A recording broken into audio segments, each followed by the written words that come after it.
नमस्कार। अमर उजाला के लिए मैं हूं अमन।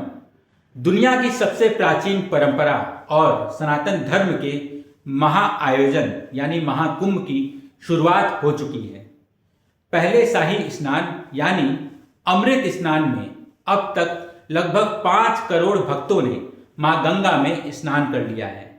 वे अब काशी भी पहुंचने लगे हैं। काशी में उन भक्तों का खास ख्याल रखा जा रहा है। भक्त पहले गंगा स्नान कर रहे हैं, उसके बाद विधि विधान से बाबा विश्वनाथ का पूजन अर्चन कर रहे हैं। इस बीच हम उनसे बात करेंगे जो कुंभ नगरी से काशी आए हैं। महाकुंभ में गंगा और संतों का प्रमुख योगदान रहता है। हम जिनसे बात करेंगे वे अखिल भारतीय संत समिति और गंगा महासभा के राष्ट्रीय महामंत्री हैं और जाने माने संत स्वामी जितेंद्रानंद सरस्वती। स्वामी जितेंद्रानंद सरस्वती ने महाकुंभ में गंगा स्नान किया। इसके साथ ही वे कई लोगों को या यूं कहें कई युवाओं को संन्यास भी दे चुके हैं। महाकुंभ में भी उन्होंने कई युवाओं को संन्यास दिया है। आइए हम जानते हैं कि महाकुंभ और काशी नगरी का माहौल कैसा है। महाराज जी, महाकुंभ में पहला अमृत स्नान संपन्न हो गया है। 2019 के अनुसार 2024 में क्या बदलाव दिखे? बहुत प्रकार के बदलाव दिखे। 2019 में प्रयाग आने वाली सड़कें डबल लेन हुआ करती थी, बीच में कोई डिवाइडर नहीं होता था। उसके पहले तो और भी बुरी दशा थी। सबने जो है हड़िया से लेकर के प्रयागराज तक के मार्ग को भी देखा है, लखनऊ से आने वाले रास्ते को भी देखा है, रायबरेली रूट को भी, और इधर नैनी साइड की सड़क को भी देखा है। 6 लेन 4 लेन के हाईवेज जो तीर्थराज प्रयाग से जुड़ रहे हैं, यह एक बड़ा बदलाव। पूरे प्रयाग की सड़कें चौड़ी हैं, दूसरा बदलाव। ये मैं भौतिक बदलाव बता रहा हूँ। और इलाहाबाद से तीर्थराज प्रयाग का हो जाना, ये स्वयं में बड़ा बदलाव। फिर पिछले 19 के मौनी अमावस्या को पीक टाइम माना जाता है। अधिकतम स्नान बिंदु वो संख्या 4 करोड़ से ऊपर थी।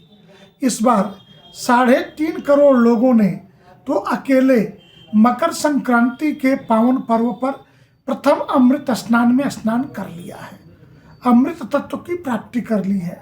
बहुत सारे लोगों के मन में प्रश्न उठते भी हैं कि ये अमृत कैसे है। अरे गंगा ब्रह्म द्रवा है, गंगा अमृत स्वयं में है, गंगा का जल। और संगम जहाँ गंगा यमुना और अदृश्य सरस्वती का मिलन हो रहा हो, या मिलन बिंदु स्वयं में कैसा दृश्य उत्पन्न कर रहा होगा। तो इस स्नान में बहुत सारे बदलाव, इतिहास, भूगोल। मैं तो आपके माध्यम से उनसे भी पूछना चाहता हूँ जो कैमरे लेके कौन जात हो पूछते घूमते थे। वो 3-3.5 करोड़ लोग जो अगल बगल में नहा रहे थे, लिंग भेद जाति भेद से ऊपर उठ करके सिर्फ हम हिंदू हैं, हम सनातनी हैं और माँ गंगा के जल के हम बिंदु हैं, इतना ही दिखा।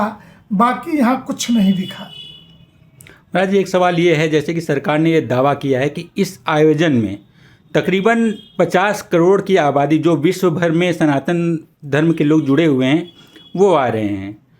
तो अब तक क्या है वहाँ, मतलब देखने को मिले हैं कि सनातनी यहाँ इस आयोजन का हिस्सा हो रहे हैं? बाकी मीडिया ने दिखाया है, आपके लोगों ने भी, अमर उजाला ने भी इस तथ्य को दिखाया है।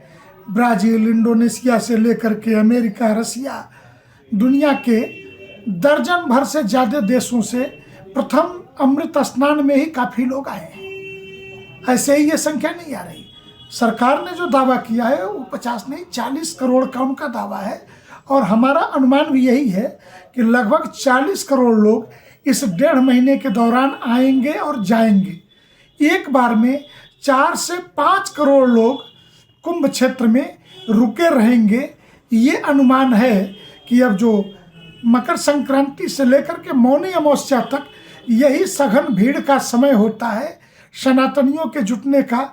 मैं तो कहता हूँ कि 10 करोड़ लोग भी आए तो दुनिया में ये जो 40 करोड़ लोग आएंगे जाएंगे, भारत चीन के अलावा 40 करोड़ की आबादी किस देश की है?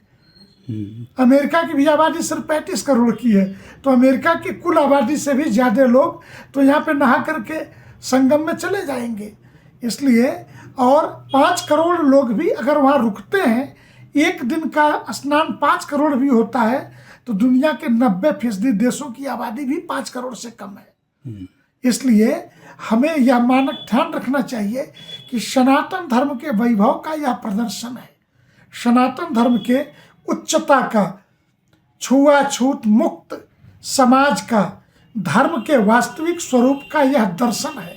किसने किससे पूछा है, कौन कहाँ से आया है, किसी को जानने की जिज्ञासा नहीं है मीडिया के अतिरिक्त। तो यह समाज का दिग्दर्शन हो रहा है, इसका आनंद हमें लेना चाहिए। अब महाराज जी एक सवाल ये है, जैसे कि आपने खुद कई लोगों को संन्यास पद्धति से जोड़ा है, कुछ लोग वहाँ संन्यास से जुड़े भी हैं, उनके चेहरे पर क्या था भाव, उनका क्या था, सनातन धर्म से जुड़ के उन्होंने क्या अनुभव प्राप्त किया? सनातनी तो पहले से थे जी। संन्यास वह मार्ग है जहाँ घर परिवार, माता पिता, नाते रिश्ते से व्यक्ति एक झटके में मुक्त होकर के सबका पिंडदान करके राष्ट्र और धर्म को समर्पित हो जाता है व्यक्ति। तो ये जो धर्म और राष्ट्र का समर्पण है, तो स्वाभाविक है कि एक छूटने का तो अंतर मन में कभी कभार लोगों को दर्द होता है और कुछ वैराग्य उत्पन्न हो जाता है।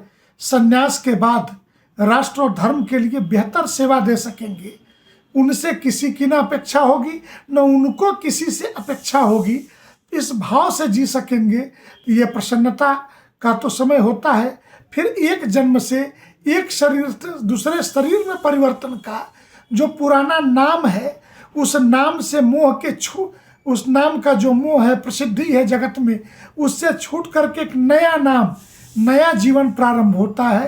तो स्वाभाविक है कि इसके प्रसन्नता और इसके दुख ये दोनों साथ साथ चलते हैं। एक आखिरी सवाल महाराज जी ये है, जैसे जो सपा के अध्यक्ष हैं अखिलेश यादव, वो सनातन और महाकुंभ को लेकर, निमंत्रण को लेकर अभी कुछ दिन पहले वक्तव्य दिए थे। इस बीच सोशल मीडिया पे उनका गंगा स्नान करते हुए वीडियो वायरल हुआ है, फोटो भी। ये कैसी राजनीति है? मैं इसीलिए राजनीतिक नेताओं को कहता हूँ कि इस दोगलेपन और दोहरे चरित्र से बाज आइए। आप जो बोलते हैं धीरे धीरे उसकी गंभीरता नष्ट हो जाती है जीवन में, कि आप एक बार कुंभ में आमंत्रण को लेकर विरोध कर रहे, फिर मकर संक्रांति पे जाके आप हरिद्वार में स्नान करते हुए स्वयं को सनातनी बता रहे। तो मुझे तो प्रसन्नता है इस बात की कि कल तक जो लोग छेदैया टोपी खोपड़ी पे लगा करके मुख्यमंत्री निवास और राजभवनों में, राष्ट्रपति भवन, प्रधानमंत्री निवास में रोजा इफ्तार की पार्टियां होती थी, आज मकर संक्रांति पे स्नान करते हुए वीडियो शूट करा रहे हैं। इससे ज़्यादा सनातन धर्म के वैभव का उच्च शिखर और क्या हो सकता है। अच्छा लगता है हमको भी, और अखिलेश जी को भी सद्बुद्धि आई है। सनातनी तो है ही है, माता पिता भी सनातनी थे, घर में पूजा पाठ करते थे ही, परंतु सनातनी कहने में उनको हिचक होती थी, हिंदू कहने में हिचक होती थी। तो स्वामी विवेकानंद की परंपरा कि गर्व से कहो हम हिंदू हैं, ये भाव जगा है अखिलेश में, इसके लिए बधाई के पात्र हैं। अमर उजाला जीवांजलि के सारथी की मदद लें और महाकुंभ में स्नान जरूर करें।